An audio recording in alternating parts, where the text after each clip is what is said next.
वगैरह हैं। आज हमारे पास में सारे के सारे ऐसे इंस्ट्रूमेंट्स हैं जो कहीं ना कहीं हमारे वेटनरी के अंदर काम आने वाले हैं। हमारे पशुओं में जो भी रोग होते हैं उनके लिए काम आने वाले हैं। ये वाली जो आपको नली दिखाई दे रही है, ये लगभग आपकी 4 से 5 मीटर नली लंबी नली होती है ना। ये वाली जो नली होती है बेसिकली ये इसका उपयोग अपन कहाँ करते हैं कि जब हमारा कोई पशु होता है, उस पशु के अंदर क्या है ना, बहुत ज्यादा मात्रा में जब आहार खा जाता है और आहार खाने के बाद में उसका पेट होता है ना, वो पूरी तरीके से एक तरीके से बंद जाता है, जैसे इंफेक्शन ऑफ द रूमन कहा जाता है। इंफेक्शन ऑफ द रूमन का मतलब ये हो जाता है कि पेट का एक तरीके से बंद जाना। पेट एक तरीके से बंद जाएगा तो रूमन की जो गतिविधि होती है, जो क्रिया होती है, वो पूरी तरीके से बंद हो जाती है। ठीक है, बंद हो जाती है तो उसके अंदर क्या है ना, द्रव्य अवस्था में, तरल अवस्था में पूरा की पूरा आहार बढ़ जाता है। क्या बढ़ जाता है? आहार बढ़ जाता है। तो पशु अपना खाना पीना बंद कर देता है और बहुत ज्यादा बेचैन हो जाता है, दर्द होता है उसके अंदर। तो हम क्या करते हैं कि एक अपन इस तरीके का पाइप लेते हैं और पाइप लेने के बाद में हम क्या करते हैं, उसके मुंह को खोलते हैं और मुंह को खोलने के बाद में पाइप का जो एक सिरा होता है, मुंह को खोलने के बाद में ओइसोफेगस के माध्यम से हम उसके रूमन बाग में डालते हैं। किस में डालते हैं? रूमन बाग में डालते हैं। और रूमन बाग में डालने के बाद में पता कैसे चलेगा कि ये वाला बाग हमारा रूमन बाग में है या नहीं है? तो जैसे आप इस वाले पाइप को जैसे आप डालोगे तो आप पशु की गर्दन के नीचे जब आप देखोगे तो ये जो पाइप है ना, ये जाता हुआ आपको बाहर से दिखेगा। बाहर से दिखेगा, इससे पता चल जाता है हमें कि ये वाला जो हमारा ओइसोफेगस में जा रहा है। लेकिन आप याद रखना कि यदि आप रूमन बाग में अगर किसी भी पाइप को डाल रहे हो किसी भी काम के लिए, और अगर आपको वो गर्दन पर जाता हुआ दिखाई नहीं दे, इसका मतलब आप समझ जाना कि हमारा जो पाइप है ना, वो ओइसोफेगस में नहीं जा रहा है, वो कहीं ना कहीं हमारा जो पाइप है वो ट्रेकिया में जा रहा है, श्वास नली में जा रहा है, जो आपका फेफड़ों तक चला जाएगा, जो कि आपका प्रॉब्लम कर देगा। इसलिए इस चीज का पता लगाने के लिए हमें गर्दन के नीचे जाता हुआ अगर पाइप दिख रहा है तो वो ओइसोफेगस में जा रहा है। ओइसोफेगस जो आगे चलकर जो खुलेगी वो रूमन बाग में खुलती है। ठीक है, तो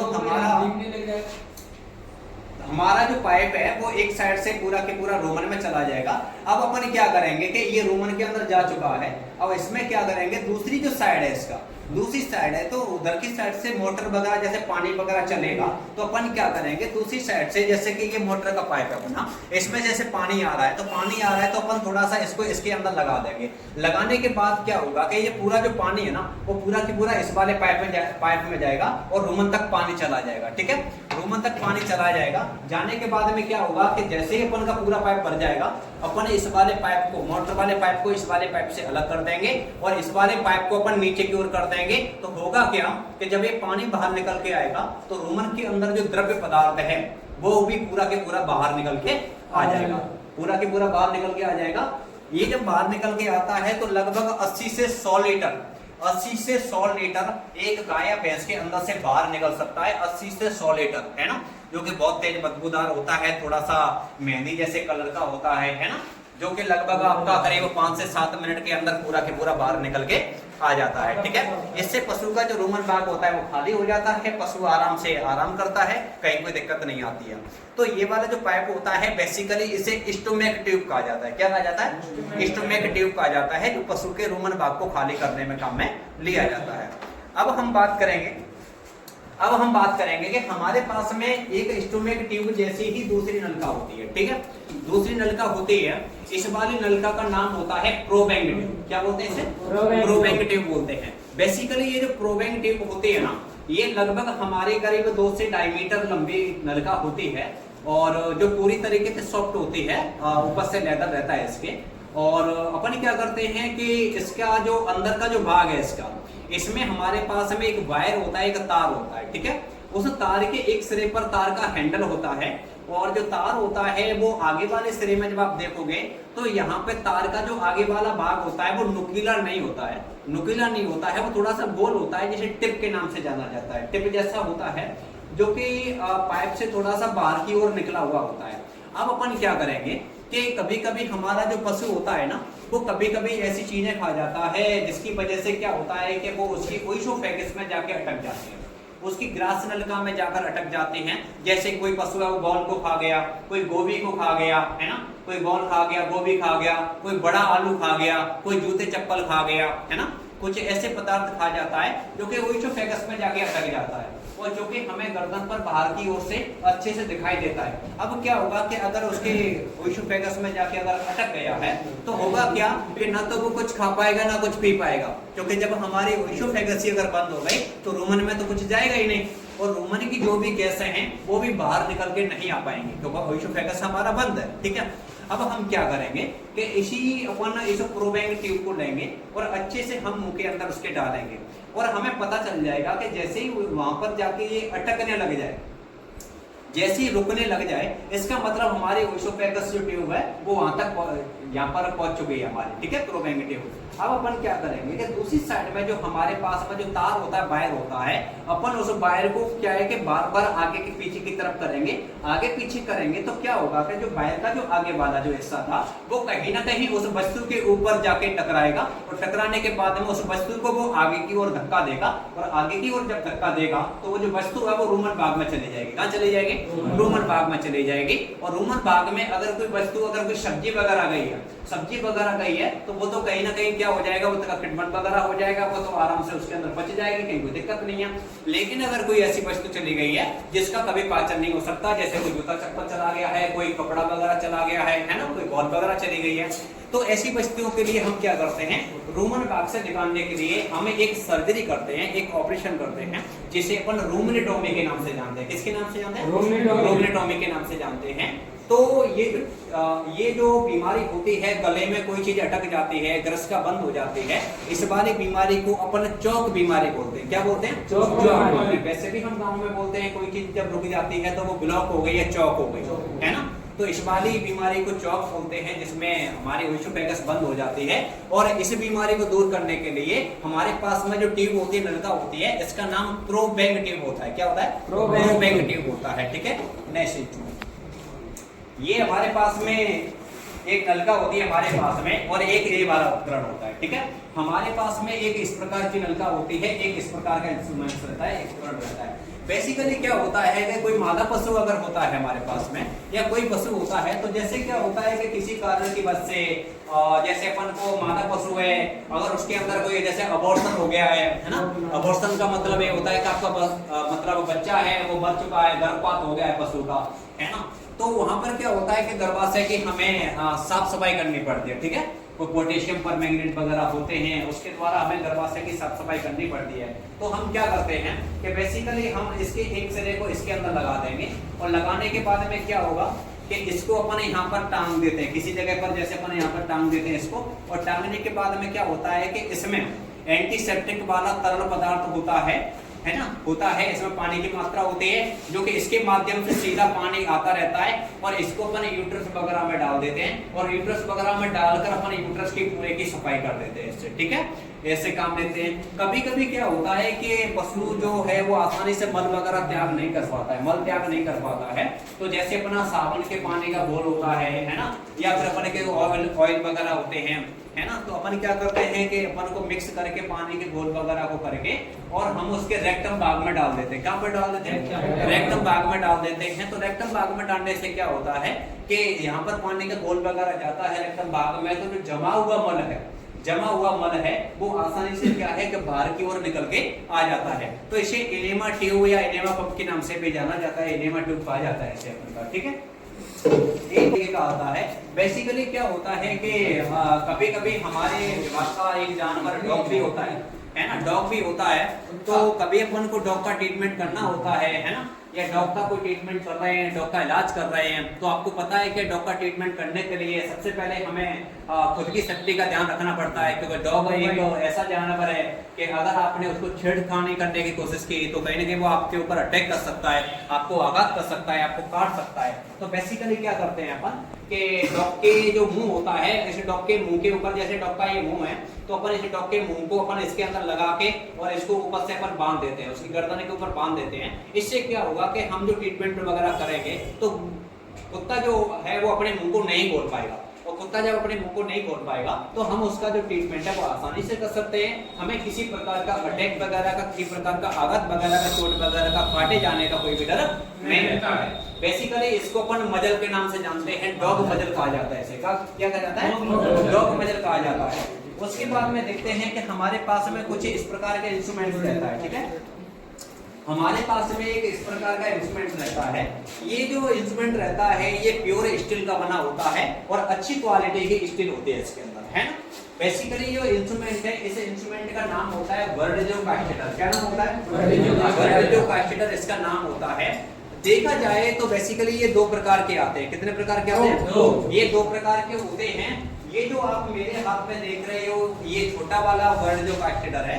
एक जो इससे बड़ा आएगा वो बड़ा वर्डजो कास्टेटर होता है, ठीक है। तो वर्डजो कास्टेटर आपके दो प्रकार के होते हैं। एक छोटा वाला होता है, एक बड़ा वाला होता है। बेसिकली ये वर्डजो कास्टेटर का जो उपयोग है इसको अपन सिर्फ मेल एनिमल में करते हैं, नर पशुओं में करते हैं। और नर पशुओं में भी अपन इसका जो उपयोग है वो हम उसको कास्टेशन करने में या बधियाकरण करने में करते हैं। किसमें? कास्टेशन करने में या बधियाकरण करने में करते हैं। कास्टेशन करने का या बधियाकरण करने का मतलब ये होता है कि उसकी जो स्पर्मेटिक कॉर्ड होती है ना, स्पर्मेटिक कॉर्ड होती है तो वृषण को पकड़ के और उसकी स्पर्मेटिक कॉर्ड को दबा दिया जाता है, जिससे क्या होता है कि उसके अंदर अपना स्पर्म वगैरह जो है, सीमन वगैरह है, वो पूरी तरीके से डीएक्टिवेटेड हो जाते हैं और उसके अंदर किसी प्रकार की प्रजनन क्षमता जो है वो नहीं पाई जाती है। प्रजनन क्षमता उसकी खत्म हो जाती है, ठीक है। एक उस प्रकार का है। तो बड़ा जो होता है वो अपन का लार्ज वर्डजो कास्टेटर कहते हैं। और बड़ा जो है वो अपन बड़े पशुओं में यूज करेंगे, जैसे हमारा गाय भैंस है, बड़े पशु हैं हमारे, ठीक है। और छोटे पशु हमारे पास में जैसे भेड़ा है, बकरा है, उनमें छोटे वाले का यूज करते हैं, ठीक है। इसके बाद में हमें ये भी देखना है कि स्पेशली जो घोड़ा होता है, घोड़े का जो जनन तंत्र होता है वो कुछ इस तरीके का होता है जो कि बहुत ही ज्यादा मजबूत होता है और बहुत ही ज्यादा स्मूथ होता है, चिकना होता है, बहुत ज्यादा मजबूत होता है। इसलिए उसमें वर्डजो कास्टेटर का उपयोग नहीं करते हैं अपन। उसके लिए अपन एक दूसरे प्रकार का इंस्ट्रूमेंट होता है, एक दूसरे प्रकार का इंस्ट्रूमेंट होता है जिसे अपन इमेस्कुलेटर कहते हैं। इमेस्कुलेटर कहते हैं। तो ये याद रखना है कि घोड़े में स्पेशली बधियाकरण करने के लिए जिस उपकरण का उपयोग किया जाता है उसे इमेस्कुलेटर कहते हैं। और घोड़े के अलावा जो नर पशु होते हैं उनमें बधियाकरण करने के लिए जिस उपकरण का उपयोग किया जाता है उसे अपन वर्डजो कास्टेटर कहते हैं, ठीक है। इमेस्कुलेटर दिखने में तो आपका इसी तरीके का इंस्ट्रूमेंट होता है, लेकिन वो थोड़ा सा शार्पनेस होता है, थोड़ा सा पैना होता है वो, है ना। जबकि ये थोड़ा सा ब्लंट होता है, थोड़ा सा पौंतरा होता है, ठीक है।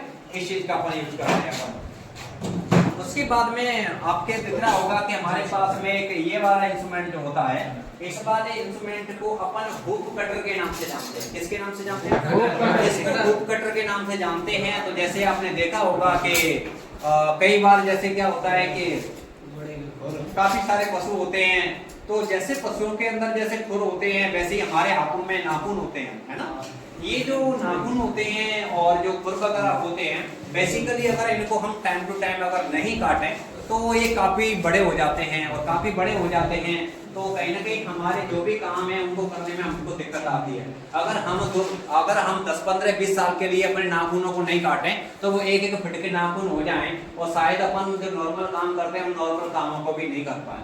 उसी तरीके से पशुओं के अंदर क्या है कि टाइम टू टाइम खुरों को काटना पड़ता है। अगर हम खुरों को नहीं काटते हैं तो पशु की जब खुर बड़े हो जाते हैं तो पशु को क्या है कि एक बेचैनी महसूस होती है, पशु के पैरों में दर्द होने लगता है, पशु अच्छे से चल नहीं पाता है, खुर होते हैं वो आपस में टकराने लग जाते हैं। इसलिए टाइम टू टाइम अपन क्या करते हैं, उसके खुर अगर बड़े हो जाते हैं तो इस हुक कटर उपकरण की सहायता से पशुओं के खुरों को काटने का काम करते हैं। किसको काटने का काम करते हैं? खुरों को काटने का काम अपन करते हैं। उसके बाद में क्या होता है कि हमारे पास में एक ये उपकरण होता है, ये वाला जो आप उपकरण देख रहे हो, है ना, ये वाला जो उपकरण होता है बेसिकली इसको अपन वेजाइना स्कैपुलम बोलते हैं। इसको वेजाइना स्कैपुलम बोलते हैं और वेजाइना यानी कि योनि का स्कैपुलम। बेसिकली ये भी आपका दो प्रकार का होता है, एक लार्ज वेजाइना स्कैपुलम होता है और एक स्मॉल वेजाइना स्कैपुलम होता है। बेसिकली हमारा जो मेरे हाथ में अभी आप जो देख पा रहे हो ये आपका स्मॉल वेजाइना स्कैपुलम है। ये स्मॉल वेजाइना स्कैपुलम है। स्मेल अपना जो स्मॉल वेजाइना स्कैपुलम का, स्मॉल का मतलब छोटा और लार्ज का मतलब बड़ा, है ना। तो छोटा जो वेजाइना स्कैपुलम है इसे मैं छोटे मादा पशुओं के ऊपर यूज करूंगा और जो लार्ज वेजाइना स्कैपुलम है उसे मैं बड़े पशुओं के ऊपर यूज करूंगा। बेसिकली ये आपका फीमेल के अंदर यूज किया जाएगा, वेजाइना यानी कि फीमेल के अंदर यूज किया जाएगा। किस कंडीशन में अपन इनको यूज कर सकते हैं?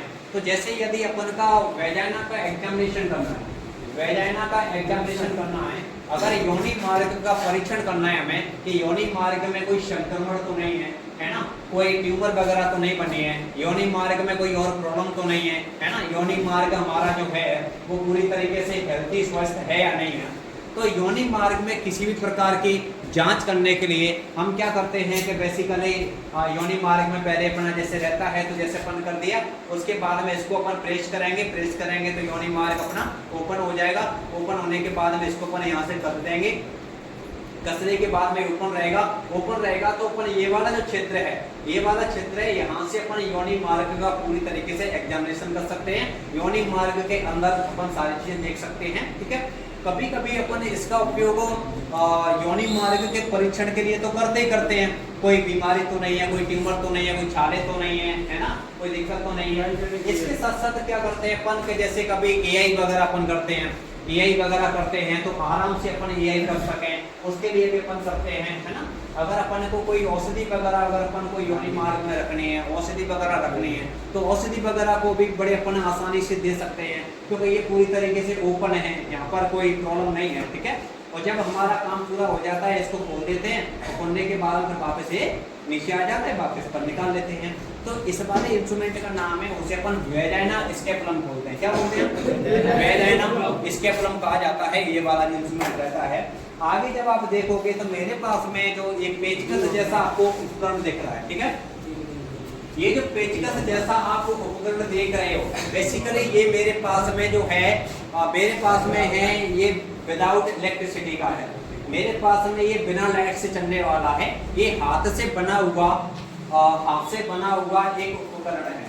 तो आप याद रखना कि होता क्या है कि हमारे पास में जो पशु होते हैं तो जो छोटे बछड़े होते हैं, हमारे पास में छोटे बछड़े या बछड़ी होते हैं, और अगर हम ये चाहते हैं कि हमारा पशु जब बड़ा हो तो उसके अंदर सींग नहीं होने चाहिए, हम बिना सींग के अपने पशु को देखना चाहते हैं, बिना सींग के अपने पशु को देखना चाहते हैं, तो बेसिकली क्या होता है कि बच्चे की उम्र जब लगभग 1 हफ्ते से 2 हफ्ते की जब उम्र हो जाती है, लगभग 10-12 दिन हो जाती है ना, तो वहाँ पर अपन क्या करते हैं कि उसकी जो कलका होती है, उसकी जब कलका होती है तो उसकी जब कलकाओं को अपन क्या करते हैं, दबा के खत्म कर देते हैं, या जो बड़ होती हैं कलका होती है उनको खत्म कर देते हैं अपन, शुरुआत में खत्म कर देते हैं, है ना।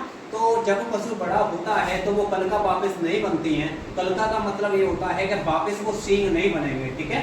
तो पशु का जैसे ये सिर होता है तो ये छोटी छोटी इस तरीके की कलका होती है उसके ऊपर, है ना।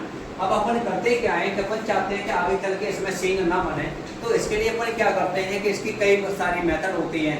जैसे कि अगर मैं बात करूं तो सबसे पहले तो इसकी भौतिक विधि होती है, इसकी भौतिक विधि होती है। भौतिक विधि में अपन क्या करते हैं, भौतिक विधि में अपन ये करते हैं कि मेरे पास में आपको जो उपकरण दिख रहा है, इस वाले उपकरण का नाम है इलेक्ट्रिक डी-ऑर्डर। क्या नाम है इसका? इलेक्ट्रिक डी-ऑर्डर कहते हैं। बेसिकली लाइट से चलने वाला होता है।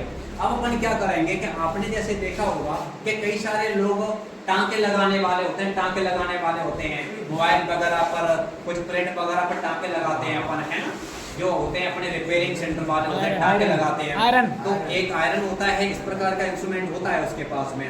वो क्या करता है, इसमें एक तार निकला होता है, उसको जब लाइट से लगा देता है तो आगे वाला भाग पूरी तरीके से गर्म हो जाता है उसका, ठीक है। उसमें फिलामेंट होता है, वो गर्म हो जाते हैं। अब क्या होगा कि इसी तरीके से ठीक उसी सिद्धांत पर हमारा ये उपकरण काम करता है।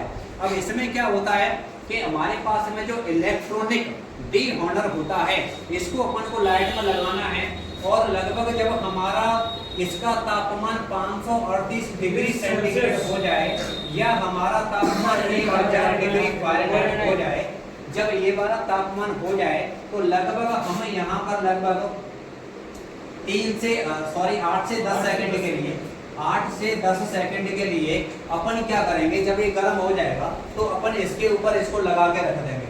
ऐसे जब अपन इसके ऊपर जैसे इसको लगा के रख देंगे तो जो अपनी जो बड़ होती हैं, अपनी जो हॉर्न बड़ होती हैं, सिंग कलका होती हैं, वो क्या होता है, वहीं को वहीं जल जाती है। क्या होता है, जल जाती है। जलने के बाद में क्या होगा कि ये सींग कलिका वापस क्या होती है, बड़ी नहीं होती, और जब पशु हमारा बड़ा होता है तो उसमें कोई भी सींग नहीं पाया जाता है। ठीक है, एक तो ये होता है। और उसके बाद में अपन चाहते हैं कि नहीं, अपन इसके द्वारा नहीं करना चाह रहे, हम रासायनिक विधि के द्वारा अपन हड्डी बड़ी करना चाह रहे हैं या सींग कलिकाओं को हटाना चाह रहे हैं। तो इसके लिए बेटा रासायनिक विधियों में आपको याद रखना है कि हमारे पास में दो होते हैं। एक तो हमारे पास में KOH होता है, जिसे पोटेशियम हाइड्रोक्साइड कहते हैं। एक हमारे पास में जो होता है वो NaOH होता है, जिसे सोडियम हाइड्रोक्साइड कहते हैं।